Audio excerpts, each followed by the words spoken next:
Now it's time for Ask Dr. Love with Dr. Jamie Turndorf, the #1 relationship advice radio show in the U.S. Hello, everybody, and welcome once again to Ask Dr. Love. I'm Dr. Jamie Turndorf, and it is my pleasure to be with you again.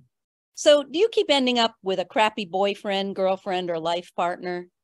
If you said yes, I got a couple questions for you. Are you sick and tired of dead-end relationships? Are you over having your heart broken over and over again? Do you find yourself falling into relationship patterns that haunt you from relationship to relationship? Do you have trouble handling your angry feelings in a way that doesn't damage your partner and the relationship? Do you find it difficult to identify with your partner's feelings, especially when you're fighting? Are you not receptive to feedback about how you come across to your partner? If you said yes to any of my questions, you're going to want to stay with me to find out the real reasons why your relationships keep tanking and to learn about what steps you can take to get off the merry-go-round of less than merry relationships. My guest today, Dr. Robert Pepper. He's the author of many scholarly articles and 2 books, the first entitled Emotional Incest in Group Psychotherapy and 99+1 Unconventional Interventions in Group Psychotherapy. Dr. Pepper specializes in group therapy. He's been running groups for over 25 years, and he has a special gift in helping members resolve conflicts with relationships, both personal and professional. His groups are not socialization groups, but learning social skills is a byproduct of the group experience. Members learn to resolve obstacles, to developing healthy relationships through their interactions with group members. And Dr. Pepper has seen members grow and change in ways that they never expected through the group experience. He's helped them release energy through the verbalization of feelings in the group setting. And this release of energy has been a great aid to them in living healthier and more satisfying lives. I can go on and on with his bio, but I'd rather just have you meet Dr. Pepper yourself. So welcome. Thank you, Jamie. Thank you for that wonderful introduction. I love having you, Rob. So, before we really dive in, I was thinking, Freud said that the career choice that we make is often linked to childhood trauma. And he told the story about a patient who used to peer through the hole of, the keyhole to watch his parents having sex. And what did he become? I think a gynecologist. So he's always looking up orifices. Yeah. So how did you come to write the book, the first book about emotional incest in group psychotherapy? And it's all about, boundary violations and so on. How'd you get there? Well, that's a great question. Actually, it was based on partly my own experience. It's somewhat of a memoir. As a young man, I found myself in a very difficult romantic relationship and realized I couldn't figure this out on my own. And so I began my own psychotherapy at age 22. And at that time, I knew nothing about therapy. I asked someone that I knew who was in treatment, a guy I respected, if he could recommend somebody, if he could ask his own therapist. And my only criterion was the person had to be in my neighborhood. That's all that I knew. And so it was one of the best and one of the worst experiences, as it turned out. We could talk a little bit about that, but what happened was in the course of therapy, he suggested that I study to be a group therapist. He said to me, I think you would make a good therapist. So I joined his training organization. And once again, that was one of the best and worst things that I ever did. My first job career was to be a college professor. But after having been in my own therapy for a while, I realized being a professor wasn't going to be enough for me in terms of interpersonal contact. So, and I've been doing it for more than 25 years now. So yeah. And I do remember a humorist. Was this the therapist who you caught in his underwear? Was this the same guy? Do you remember that story? I do. He had his office in his apartment, and on the left was his living quarters. On the right was the group room, and the foyer acted as a waiting room. Well, one day I came in a little bit earlier, and I'm sitting in the waiting room, and sure enough, he comes out of the living quarters in his tighty-whities. Were they tight, though? Well, it wasn't really a very attractive scene. He had a big scar down his belly, and oh my goodness! So I said to him, "What are you doing here?" And he said to me, "What are you doing here?" And he slams the door. And I said to him, I said to myself, when the group starts, I have to bring this up. So when the group started, I was, rattled to see this guy in his natural. And I told the group what happened. And the group agreed that I had invaded his territory. So they protected. They protected him at my own. The leader at your expense. They really threw you under the bus. Exactly. And that was a learning lesson, that whenever I became a therapist, I would never do that to anybody. Never question someone's perception of reality. That's the craziest. That's the way to make someone crazy. It's right? Gaslighting. That's what it's called. Gaslighting. Gaslighting. Wow. That's right. And they say that the people who have been gaslit in childhood, that is the formula for schizophrenia. Well, I don't think there's anybody following me right now. So yeah, not at this moment, because luckily, but the thing is also, that's an example of the boundary violations and how it's so cancerous to the group, because somehow the group was not functioning like a correct, the way a group should. They were too busy protecting his ass, literally, and his tighty whities, and But we can get back to that. But let's talk about love relationships in the second book. The second book is, I changed the title since the one that you had read it. I called it Some People Don't Want What They Say They Want. And it's based on the idea that we all have conflicted motives in whatever we do. People seek healthy relationships, but inevitably we all go about messing up in one way or another. Is that the book that was that you renamed the 91 plus one? Right. That one's become the Some people don't want what they say they want. Okay, so I like that book. And what's really awesome about that book is it's like you're reading a reality show. Yeah, I love how you bring in the case examples and you flesh them out in a very realistic way to show the different points that you're making. Did anyone stand out? Any one of the...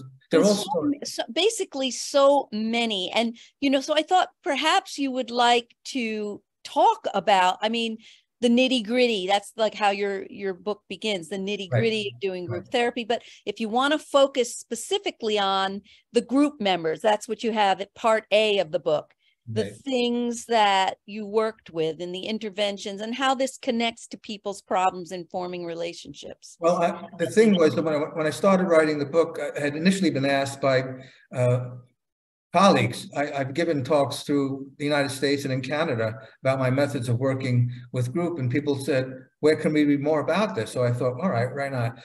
But then I decided the best way to teach this is through stories. It's not a therapist textbook. And so I think and hope it's accessible to anybody who's thinking psychologically. And so the stories have all been based on my experience, some of them from many years ago. I just remembered when I decided to write the book, stories that stood out from many years ago, but then things started to happen in the groups that I was doing at that time. So one chapter that I think is relevant, the title says it all. And the title of that chapter that I'm thinking is called Go Away, But Don't Leave Me Alone. Ah, there you go. So it's all about the ambivalence. People seek comfort, they draw people to them, and then they'll do something to push the person away. And the irony is they don't see it. They don't see it. So true. And of course, they say that 98% of everything we do and say is motivated by unconscious forces. So you consciously want someone close, but unconsciously you're terrified. Well, right. But, not everybody accepts the idea of the unconscious. It's a theory. And in fact, you can't see it directly. It reminds me of the first book that I read about it, which was Freud's first book, The Psychopathology of Everyday Life. And his genius in that book was he took everyday common experiences and made sense out of them from a psychological point of view, pointing to the unconscious, like slips of the tongue, like unconscious forgetting, like losing things, like being hurting. Here's an example from that book. He told the example of a woman saying to another woman, "You look very pretty tonight." And he was saying that was unconsciously aggressive because it means you look like dog crap all the other nights. That was unconscious aggression, right? Exactly. So based on my experience with people being ambivalent, I'm writing a third book.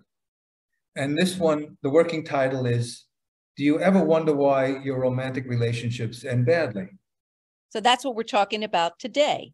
And one of the chapters in that book I call Sea Turtles Don't Need Group Therapy. And it's kind of a tongue-in-cheek way of saying anybody who's had parents is a good candidate for group therapy. Because meaning your parents make you nuts.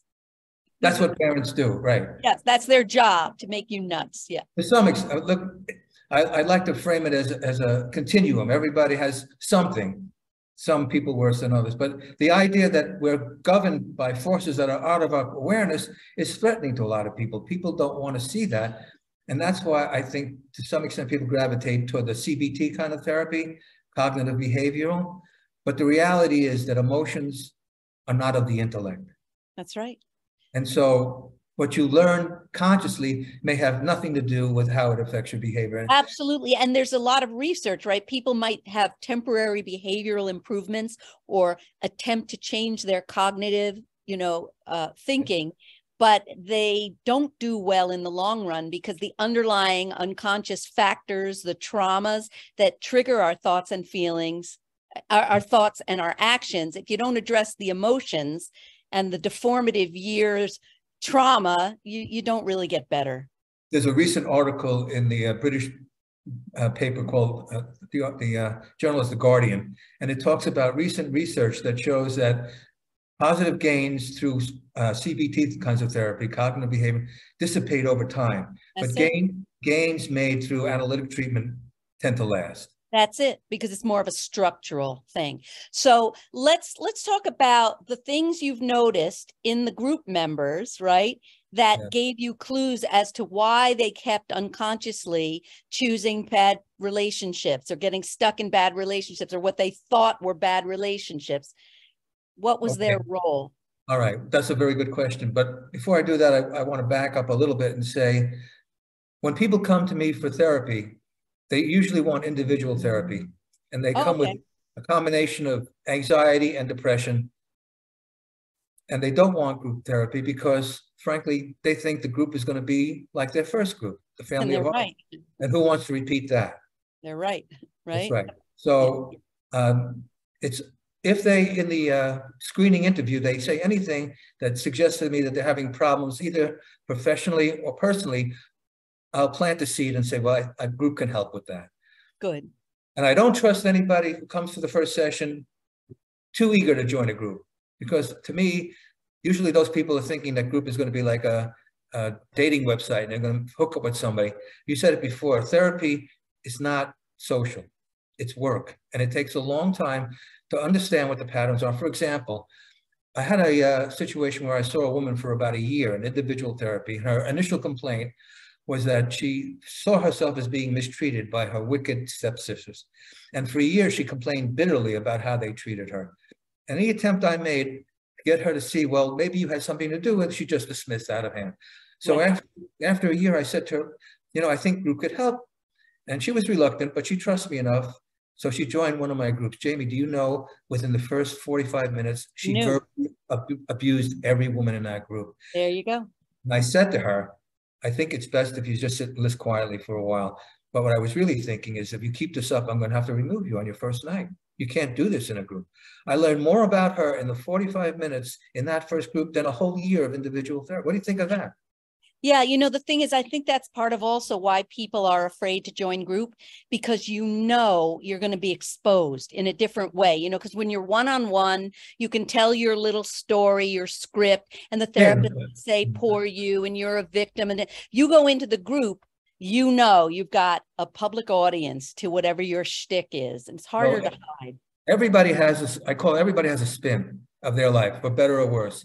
But that isn't necessarily how they come across. So in one case, for example, I had a fellow who I was seeing in individual therapy, and he was complaining bitterly to me about his relationship with his wife. And he painted himself as the victim. I said to him, there are no victims, just volunteers. What is your part in this? That's your line.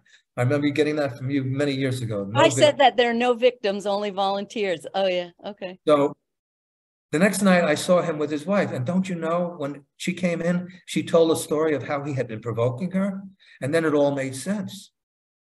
Her reaction to him was he didn't see how, he saw how she pulled away, but he didn't see how he pushed. And that is such a common theme. That is so true. That is so true. You know, so often, this is not a very popular thing to say, what I'm about to say. Brace yourself, Effie. So, you know, often when you have couples and one person comes in, I'm the victim, I'm the victim, I'm the victim of the other person. And ultimately, he or she did the ultimate wrong and cheated on me. And it's like, you don't see, you saw that the person cheated, and that is certainly not the correct way of dealing with your relationship conflicts. But what did you do to push the other person away? You know, what did you do or say or not do and say? And that's a very hard thing for people to look at and say, wait a minute, I'm wronged here. But yes, you did do something. Well, that's a very good point. It reminds me of one of the chapters in the second book is called She Was Only Bound by Paper Shackles. And it's a story about a woman who comes to the group at the suggestion of individual therapists because she's very unhappily married. She and her husband have been sexless for 10 years, and she's thinking about having an affair, but she feels so guilty about it, and she's afraid to even embark on it. She's afraid if he ever found out, it would kill him. And she came, and I asked her, well, how can the group help you with this? And she said, well, I don't know. I said, well, do you need the group's permission to have an affair? So she came into the group and started talking about the relationship. And what happened was, from what she was telling us, there were things that he had been doing over the years that really pushed her away. And it occurred to me, and this may sound extremely out there, controversial, it seemed to me that he was actually pushing her toward it. He was withholding emotionally. He held that feeling. He was critical. She got no sense of appreciation. She felt undesired by him. Exactly. So it occurred to me that perhaps in some situations, affairs are unconsciously arranged.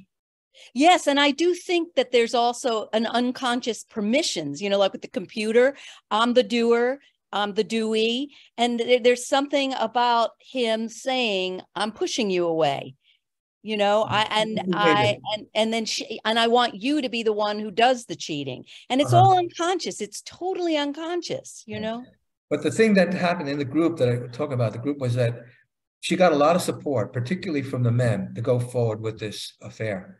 And then one night she comes in and she reports a dream from the night before, from the week before.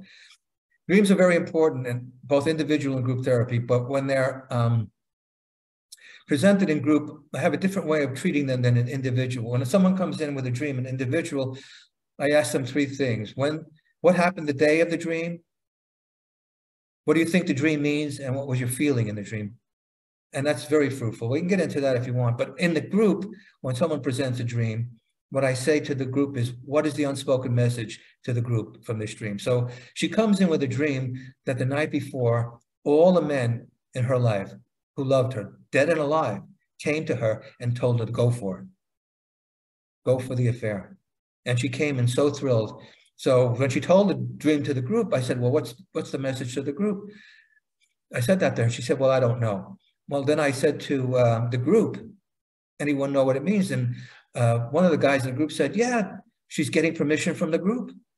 But she got very concrete and said, no, I dreamt about my dead relative. And then someone said, it doesn't matter. It's symbolic. The dream is symbolic. It's not necessarily concretely that, and maybe they did come to you, but you get because of the fact that it was everyone. That's sort of like everyone in the group, right? That was my thinking. She presented it as a group of people came to her. That was her group. That was the group. Her group supporting her. Yes, yes. And what eventually happened to her? She consummated the affair and then said to the group, I can't continue with this. And we said, well, why not? She said, because the guilt is killing me. She could not deal with the guilt. So my advice to her was, is it possible to feel guilty without acting guilty? And it was like a bulb went on in her head. She never considered that you can have a feeling and not act on it. And I think that's part of being an adult. We can have all feelings. And what happens in the group is people explore all their feelings so that they can make a decision based on that. The only legitimate function, I think, of a therapist is to help people understand the emotions that underlie their decisions. We're not in a position to tell them what to do, to make decisions for them. People come to my office, oh, should I have an abortion? How can I possibly make that decision? It's a trick question, because if I say, have an abortion, how could you say that? Don't have a, either way, it's going to fail. Right. So, right. You know, I was thinking also, this case that you're describing reminds me of a woman that I saw whose husband was violent. He was out of control, violent. One day he picked her up when she was sitting in a chair, and he threw her and the chair against the wall. And he said, if you ever call the cops, you'll be dead before they get here. And when she worked with me, you know, I didn't do the thing where I was telling her, you've got to, you know, divorce him and you've got to call. You know, I didn't do any of that. Instead, I worked with her on her own feeling about, I'm so dependent on him, I couldn't live without him. And so I helped her to feel like she could live without him. She started to go back to school. She knew she could support herself. And, you know, the shift in her, the feeling inside her was so profound. She never had to issue an ultimatum to her husband and tell him, if you don't stop, I'll leave you. He felt the change and he stopped abusing her. That's great. That's a great story. Yeah, but I'm thinking about the woman that you talked about, and I had the fantasy that somehow her becoming healthy enough to say, I deserve better, you know, and even if she didn't tell her husband that she cheated, that somehow her own growth would have come through to him in some way. And but you know, what occurs to me, I've seen it time and time again. When one mate lives with another mate who's not taking good care of themselves, the other mate feels guilty about taking good care of themselves. It becomes like a contagion. But I got to tell you, that's very true. That's very true. When I first started my work as a therapist, I worked at a clinic and I worked with women who were abused. And they would tell me these horrific stories. And I'd say, oh, you got to leave him. He's terrible. And they'd say, leave him. I'm leaving you. I love him. And they would leave until I got it. And then, then I would hear things like, they would actually tell me what they were doing to provoke the guy to the point where they were being mistreated. Well, that was already progress that they started to see that. We have to take a break. We'll be back in a moment. Are you a business looking to expand across the USA? Ask Dr. Love reaches millions of radio listeners, offering you a unique opportunity to reach out to almost every adult listening group, as everyone is concerned about their relationships. There is no other relationship advice show broadcast anywhere else in the USA. By advertising on Ask Dr. Love, your company can reach an audience that no other show touches. Visit AskDrLove.com and fill out the contact form to get in on this tremendous opportunity. Fill out the contact form at AskDrLove.com right now and get all the details. Will it be your company that gets to take advantage and grow your business?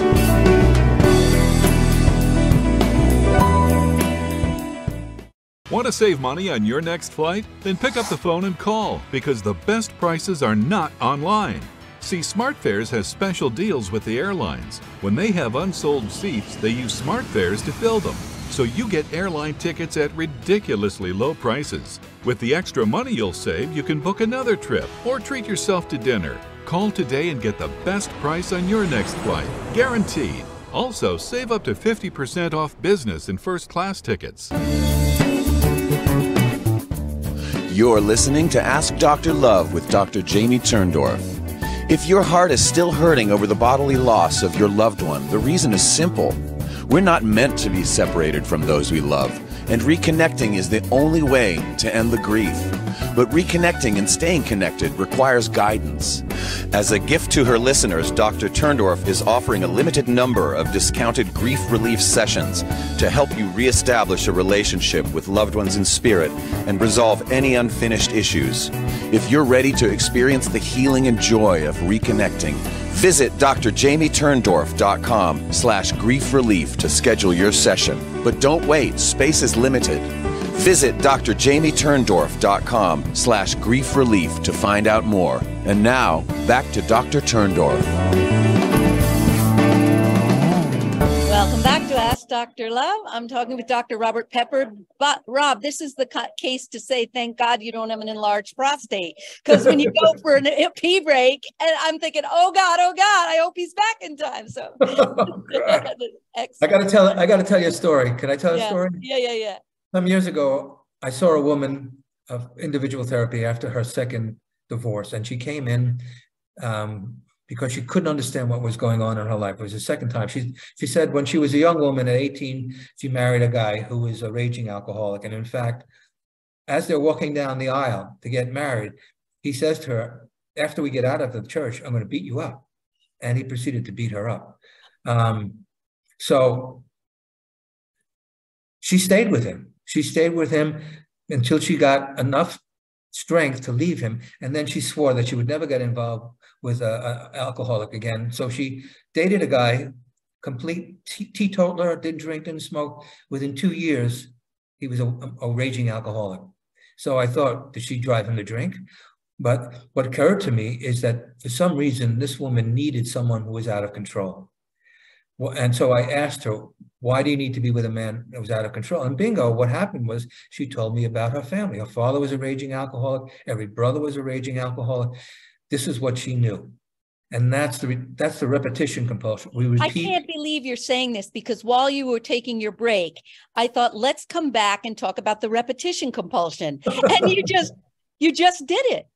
Because I was going to ask you to talk about, why do people end up in the same types of relationships over and over again? So here we are with the repetition compulsion. And people wonder, why would this happen? I had the most horrible parent, the most horrible trauma. Why would I keep repeating it? Because we gravitate toward what we know, even if it's not unhealthy, even if it's unhealthy.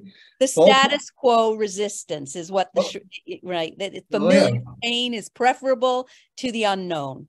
Change is always stressful, even if it's for the best. We resist as much as we want it. We resist it. That's the title of the book. Creatures of habit, right?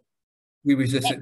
But then there's a second reason we repeat, because we're hoping, right, that if we choose the same type of person and we can recreate the original trauma, we will be able to work for a happy ending this time. Not that the other kind of happy ending, but the happy ending to our original trauma. I'm going to get my partner to give me the emotional goodies I didn't get from my parent.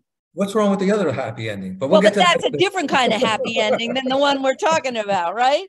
Well, I got to tell you, there's a chapter in another chapter in my book called The Caretaker in Group. And there are two types of caretakers.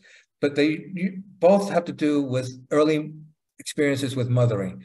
There are some mothers who cannot allow their child to experience any anxiety. And so they infect their child with anxiety, and they have to take care of people growing up in order to calm their own. And then there's ones who come from parents who were negligent. And the wish is that if they could take care of that parent well enough, then maybe that parent would turn around someday and take care of them. And that's the repetition compulsion. But the sad thing is, it doesn't get, the ending that they're hoping for never occurs, because they're making a deal in their head. Because they're choosing a partner who emotionally resembles the parent who let them down. So what are the odds that you're going to get the leopard to change its spots? All right. But more than that, it's never discussed. So the other person doesn't even know what the expectation is. The person because it's unconscious and unspoken. Unspoken. And so they're always let down because the person is not taking care. And they'll say, well, I never asked for anything. Now I'm asking for one thing. Nobody's agreed to that. It's all in their head. And so they're always bitterly disappointed. And what I find is, instead of questioning their expectations, they question their choice. I made the wrong choice. I picked the wrong person. And I say, no, you didn't pick the wrong choice. You didn't make the wrong choice. What we have to look at is what your expectations of a relationship are. Nobody's responsible for making you happy but you, and you're not responsible for your mate's happiness either. And that comes as a revelation for some people. They think that that's their responsibility. And it's interesting because my first book, Till Death Do Us Part, Unless I Kill You First. I love that book. Which was republished by Hay House under Kiss Your Fights Goodbye. In there, I talk about my couples conflict resolution method, where you consciously use the relationship and consciously use the repetition compulsion to help each other heal. Because, even though you're not responsible for the other person, we have unconscious fantasies about, gee, maybe I could end up having you be more responsive to me than my parent was, and that you can use the relationship as a healing tool, but it has to be on the table. Well, that's what group and couple therapy does. It tries to make the unconscious conscious, and that gives the couple the opportunity to make it come out differently. Exactly. So that, there's a patient in one of my groups where he keeps saying what he thinks his wife thinks and what he thinks she wants. And it's all an imaginary relationship in his own mind, instead of because he had to read his mother's mind, so, and then he's always feeling burdened and he's always disappointing her because it's never put out there. What do you want? Is this what so one of my colleagues, Lee Kesem, does couple therapy. He has the 10 rules of engagement. Couple therapy is like a mini group. If a person is in group therapy or in couple, it's really the same thing. And one of his rules is you always start when you have a discussion with what I feel rather than finger pointing. I stop people right away when they start, you did this, you did that, talk from yourself. But what all people also do is they make assumptions without checking it out. They assume they know what the other person is thinking and they act as if it's true. And I tell them, just because you think something is true doesn't make it true. You got to believe everything you think. Right. So I was working with this couple recently. They came to me because they could not stop fighting. They were living in chaos, and I couldn't figure out what was going on until they told me the story of their personal lives, individual person. They came from very different backgrounds. One was a Jewish, Orthodox Jewish guy from Brooklyn. The woman was a Hispanic woman from Mexico. On the surface, they lived very different life. But what was common to the both of them, unconsciously, was they came from chaotic backgrounds. Both their families were steeped in chaos. In one case, the guy's case, his father was a career criminal. He was constantly in jail. In her case, her father was some kind of drug dealer in the cartel, always running from the law. They lived it, and so they recreated their families of origin in the treatment. And when we started talking about what they got out of the situation just the way it was, she would, whenever she was really angry with him, she would threaten to end the relationship. And I said, you can't do that. You can't threaten to end every time you're angry. And I said, your mantra should be, the integrity of the relationship takes precedence of any passing feeling.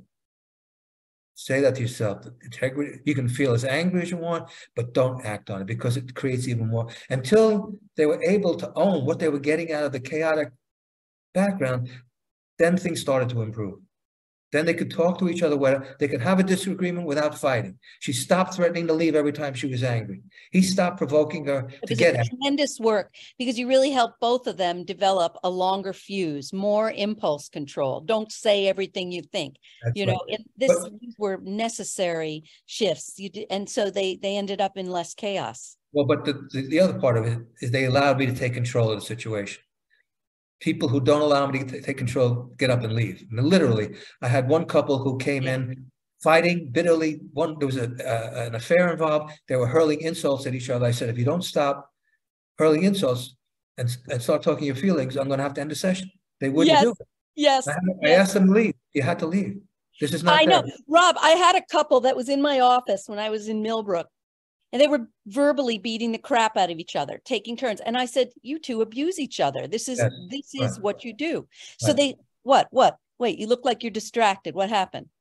No, I was thinking about all right, you were already on another. You lost focus with me, Rob. Pay attention. Yes, ma'am. All right.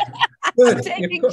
So they were arguing like this. And I said, where did you ever get the idea that you're allowed to verbally abuse each other? And they both looked at me like, we didn't know. Yeah, we didn't know that this was a verbal abuse, and we didn't know it wasn't allowed. I swear to God. No. I never saw them again. And a year later, I'm walking in the jewelry district in New York City, and they walk up to me just like that. They said, our marriage is great. We just, from that one session, we discovered the craziest thing. That reminds me, I saw something online the other day that said, marriage is like a deck of cards. It begins with 2 hearts and a diamond, and at the end, you wish you had a club and a spade. That's hilarious. This makes me think there are 3 rings in marriage: the engagement ring, the wedding ring, and the suffering. There you go. All right, but now there's one more. Did you ever hear this one? This one is hilarious, which just shows how miserable people can be in their relationships. When you first get married, you have anywhere sex. On the couch, on the washing machine, right? After a year, you have bedroom sex. And then a year after that, you have hallway sex. You pass each other in the hall and you say, fuck you. And the other one says, fuck you. I got to tell you, people don't know how they come across. They don't understand how I was working with a couple, and they came in and the guy was furious at her. What happened was they had been on vacation in a Caribbean island, right? And in the Caribbean island, they went to a crafts fair. And at the crafts fair, she bought a statue, a mahogany statue of a rooster. Well, they come back to the hotel. She's walking through the lobby and she says to the woman at the desk, "Look, I'm coming home with a big brown cock." She couldn't understand why her husband was fuming. She said, "Well, I didn't say it to a man." He said, "Well, that doesn't make a difference. You humiliated me." She didn't get it. No, she did not get it. She did not get it. And he didn't get, nobody got it. You know, I just saw a chat message to you. "Hello, Dr. Pepper. My name is Pepper too, but in Russian, it's Perchik." Uh-huh. So we have someone in the studio audience who I happen to know. He's a group trainee, a very skilled group trainee, and he's here with the same last name as you. Well, you know what's wild about it? My original last name wasn't Pepper. My grandfather came from Russia. And at the Ellis Island, the officer said, what's your name? And he said it in Russian. And the guy put down Pepper. That's how it became Pepper. So maybe I'm related to Chester Perchik. There you go. Every Pepper becomes a group leader. That's a true story. That is funny, funny, funny. So, you know, you notice that when you and I interact, there's a great deal of fun and spontaneity, right? And freedom. This is how you want to be in your groups. And when you're free to be this way in your groups, running them or as a participant, it trickles down into your life, doesn't it? That's the whole idea. The group is a laboratory. When people are free to say, and one of the things we could talk about is why I think boundaries are so important, because some people have the idea that, and I actually read a book that was by Oprah and someone named Bruce Perry about Whatever Happened to Me, and it's about trauma. And they talk about the importance of having a large network of good friends and relatives to help people through it. And I thought to some extent that's a bit naive, because you can't tell friends and relatives everything for at least two reasons. One of them is that people that we know tend to have an investment in our relationship one way or the other. And if we have a fight with our loved one and we confide in our friends and relatives, often we kiss and make up, but the friends are often stuck with the feelings toward the other person. It's destructive. That's all. And also there's too much emotional intensity that you don't necessarily want to give that rawness to a partner. Well, that's the other part. That's very good. Social relationships of any kind are not designed to handle the full intensity of people's feelings, the full range of feelings. Look, we all love Billy Joel. Billy Joel's a great singer, songwriter, a musician. He wrote a song called Tell Her About It. In that song, he gives advice. He says, tell her about it. Tell her everything you feel. Tell her all your crazy dreams. No. Billy, if you're listening, you're a great singer-songwriter. You're not a very good couple therapist, because one of my patients took his advice seriously and told his wife about the murderous feelings he was having toward a coworker and his maniacal feelings about how he's going to kill this guy. The wife said to him, "You're a psychopath. I'm going to a lawyer to get a divorce." She didn't understand, unless, you know, your partner is a therapist and who understands. Even then. Even then, it might be too much. You know, you're making me think. I mean, it's like, I see where it's like a million fireworks going off. Many therapists are not able to handle the intensity of feeling. That's right. And that's another problem. So you think, okay, I can bring it out in group. But I remember when I was on my master's level, running a group in an inpatient psych hospital. And the leader there was a PhD in psych. And somebody said something, and the leader could not handle the level of aggression. And the leader said, "I'm not the one locked in a nut house."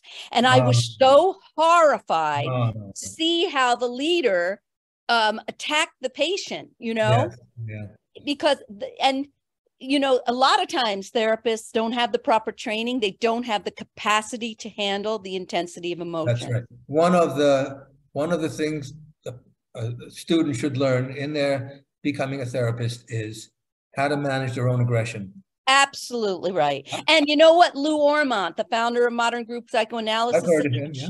I'm sure you heard of him say this. He might have said this to you and to me at one point. He said most group therapists don't have a clue as to why they're doing or saying or using an intervention. I call it like they're really grope therapists. They're groping in the dark. They don't know. but they can do damage. I had a colleague Terrible. who did individual therapy only, and he told me one day that he was going to start a group. And I said, "You've never been in a group. You've been not trained in group. What makes you think you can run a group?" He said, "Well, I read a book about it." Yeah, right. I said, "Oh, you know, that group didn't last more than a week. It didn't get off the ground." And he did harm. There are a lot of people who are therapists, and they just think you just put eight chairs in a circle and a box of tissues, you do a group. It doesn't work. It's a special training. In fact, just recently, it's the APA finally acknowledged group therapy as a special skill with special training. So it's buyer beware. If I have and people don't even know that.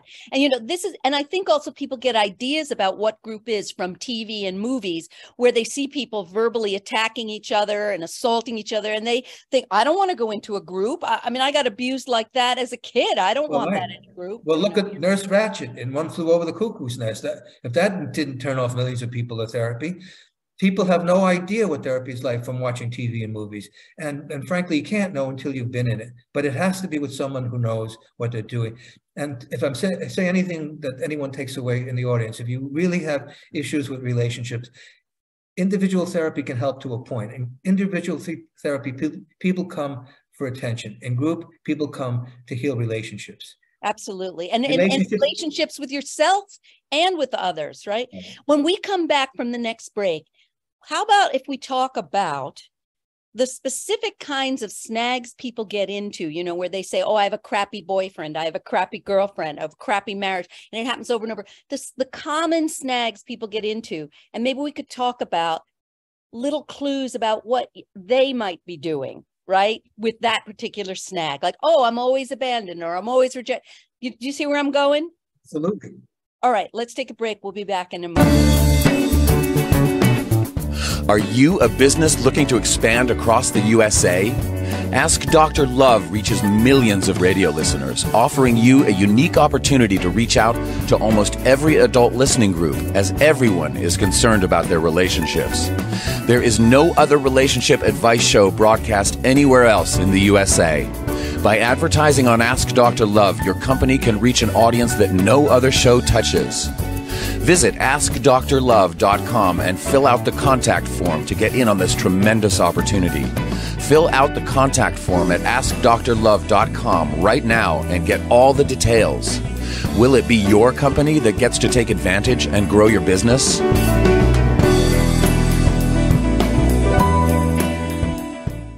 Want to save money on your next flight? Then pick up the phone and call, because the best prices are not online. See, SmartFares has special deals with the airlines. When they have unsold seats, they use SmartFares to fill them.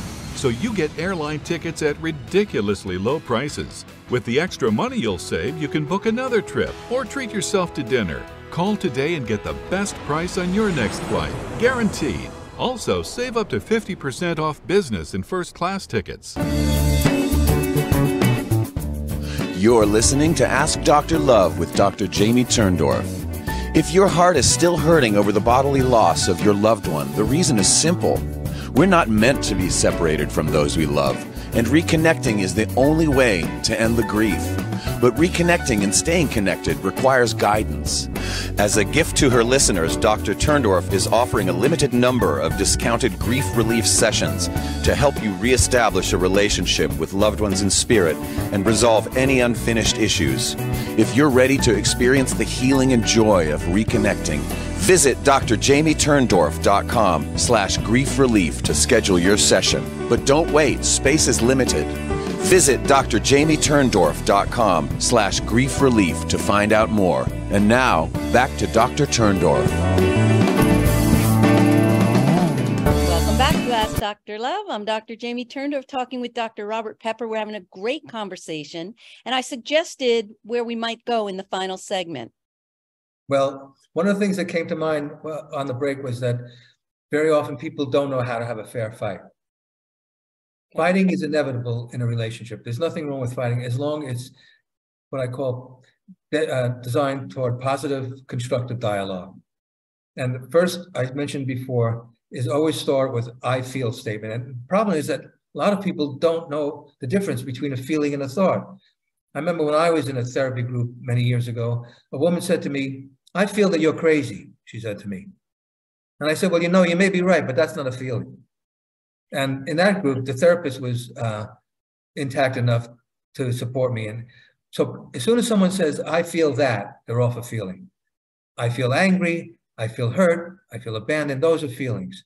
And there's self-feelings like sad and depressed and interpersonal feeling. So it's a learning of a language. And so in my group, a lot of the people don't know the difference. One guy came in, he printed out emojis from the internet and handed out the sheet. Yes. Right. So yeah, I had a patient say, what are my choices? Right.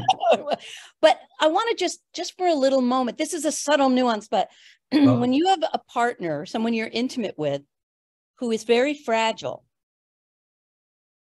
you can say, I feel, and the other person will say, well, who cares? That's your problem. Because they immediately hear your feeling as an attack against them, like they did something wrong to make you feel this way. They get defensive. They get defensive, especially if they're, fragile ego, not very intact. And with those kinds of people, and it might escalate the conflict because they'll come back and say, well, that's your problem. And then you're not feeling heard. And then you up the ante because now you're upset. The other person is defending and not listening to you. So, I talk a lot about this in my books. How do you deal with that? Well, first of all, there are different kinds of fragile. There are some people who are as fragile as a Mack truck. And Good. it's a defense, and it gets in the way. For the person who is fragile, I think part of it is they have to learn to separate what the other person is feeling from who they are as a person. And that takes a lot of work too. That's why both people need to be in group. So that's excellent. So what you're saying is just because she feels that way doesn't mean it's your fault. That's right. That's right. You have to understand. And sometimes the best thing we can do for people, someone we love, is just to listen. You don't have to fix it. You don't have to agree with it. Just listen. Just don't do something. Sit there. I call that the put a sock in it and just listen technique. It's very difficult to do. It's very difficult. Especially if you're feeling attacked or if you're feeling blamed. So that's where I find if you start with a disclaimer, it's very helpful. I'm not saying you did anything wrong. I'm just telling you what happened and how it landed with me. And if you can connect it to your family of origin stuff, your deformative years, that really helps the other person listen, because I know it wasn't me. I wasn't there. All I need is just a reminder. I love that phrase, the formative years. You just ran right by it. That's such an accurate description and funny too. So the other thing is, I find that couples, as part of being defensive, ask each other why questions. Why did you come home at 3 o'clock? Why did you do that? Those get nowhere. Do not ask why questions. They don't. That's great, Rob, because that automatically puts someone on the firing line. Right. It's like it becomes an interrogation. Because what's really behind the why question, I believe, is a fear. I think the person is afraid that their spouse was out till 3 o'clock because they were fooling around with somebody else. So lead with the feeling. Lead with your own feeling. That's right. I feel insecure when you stay out until all hours. Exactly. I want you home. I want you home in bed with me at 3 o'clock in the morning. And again, I really find it helps if you can say, if you can connect it, my dad abandoned me. I have a real weakness in this area. So automatically you convert the other person from enemy to ally. That's because right. Now I can feel, I have empathy for you. That's right. The idea is to have the other person see you as a separate person and have empathy for you. But that takes training and skill. What was it? Brene Brown was talking about the importance of vulnerability. But I think she fell short in telling people, make yourself vulnerable. That's like turn yourself into a bird. You can't wake up one morning and say, I'm going to be vulnerable today. I'm going to make myself. It takes a lot of work to get to why their group comes back. Because if you reveal these flaws and warts in a group and people embrace you and accept you, now you are more brave to be vulnerable with other people. And also with yourself, to allow yourself to go there. And if the other person can't take it, that becomes their problem. If they can't tolerate, because it's touching something in them they haven't looked at. It's complicated. I mean, being in a couple, in a relationship, is the hardest work you ever do. With that couple that I told you about, where she came from a Mexican background, I said to two of them in the beginning, this relationship will either cure you or kill you. Oh, that was brilliant alliteration there. Yeah, and true. and true. But And it means and they didn't. The relationship didn't die, did it? not at all. And it started to flourish when they both owned what their part was, as hard as it was, and they actually drew the person closer to them. Absolutely But wonderful. it can't just happen over. I think people get very frustrated if they think, well, I should be able to make myself vulnerable, and I'm not doing it, so I'm failing. No, it takes work. Don't think, spin around 3 times and spit, and you're going to be able to be vulnerable. No, because if you think about all the injuries we suffered when we were little, when we just tried to reveal one little feeling and got shamed or humiliated, so all the armor that we develop against being vulnerable, it's not going to just go away. One patient said to me, my mother used to, when I started crying, he said, my mother would say to me, stop crying or I'll give you something to cry about. There you go. I mean, that's abuse right It's there. abuse. It's abuse.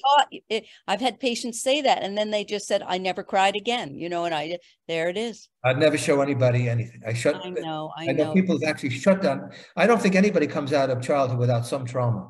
We all come out of some trauma. No doubt.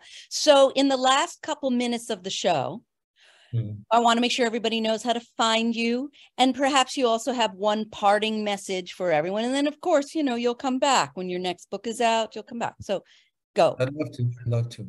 Well, the way to find me is to go to my website. It's drpepperphd.com. You have nice videos on there. You have blogs. You have all kinds of really nice stuff. Links to my book, links to these podcasts. True story. A couple of weeks ago, I got a letter from a woman from Arkansas. She said, she wrote, "Dear Dr. Pepper, I love your soda, but the last batch I bought had no fizz. Did you change the formula?" So I wrote back, "Dear madam, I think you have the wrong Dr. Pepper. I'm a doctor of psychotherapy, not physics." And I spelled it F-I-Z-Z-I-C-S. Fizz. Cute, very cute. It's a cute story. Your humor is wonderful. And I'm sure your patients love it as much as I do. So a parting message. They call them pepperisms. Pepperisms. There you go. Thank you. People say thank you to each other when they really mean, I'm touched by what you say. I tell them that thank you is something you say to a waiter when he hands you the menu. It's not an formula. So you have 1 minute left with your parting message. The parting message I said before. Parting message is the integrity of the relationship takes precedence of any passing feeling. Don't act impulsively. You might regret it. You probably will, right? You will, if you act on it. And it's harder to take it back once it's out. I say relationships are like rubber bands. They can only be stretched so far until they break, and you can't put a rubber band back together. And the other mantra is, if you really love someone, you fight for them. I like that too. But not fight with, and you can fight with, but fight with them in a way that you're fighting for them. Fight for them, not with them or at them. Fight for them and for the relationship. And I always like to have people say, you and I are on the same page. Whatever you say and do boomerangs back on you. And while it may feel good to get your rocks off on another person, on the rocks is where your relationship is going to end up. Well, it's also a self-attack ultimately. When someone is you hurt yourself. You hurt the other person, you hurt yourself. It's the intrusion. They're talking from the toxic, that part of them that incorporated the parental voice taken out on the other. It's damaging. Oh, hell. Hell yeah. So I loved having you, Rob. What else can I say? Oh, yeah, there you go. There you go. So, and I know my engineer, my beautiful Bob, I know that he loved the show too. I could just feel his vibration because he's very psychologically savvy. Great. I'd like to find out what he had to say after. You will find out. And so I'm not going to say goodbye. I'll say I'll see you next time on Ask Dr. Love. Love you, Jamie. Take care. Next time. You've been listening to Ask Dr. Love with Dr. Jamie Turndorf. Sign up for Dr. Jamie's newsletter at AskDrLove.com and receive her meditation audio that will guide you to open your heart and chill out during these stressful times.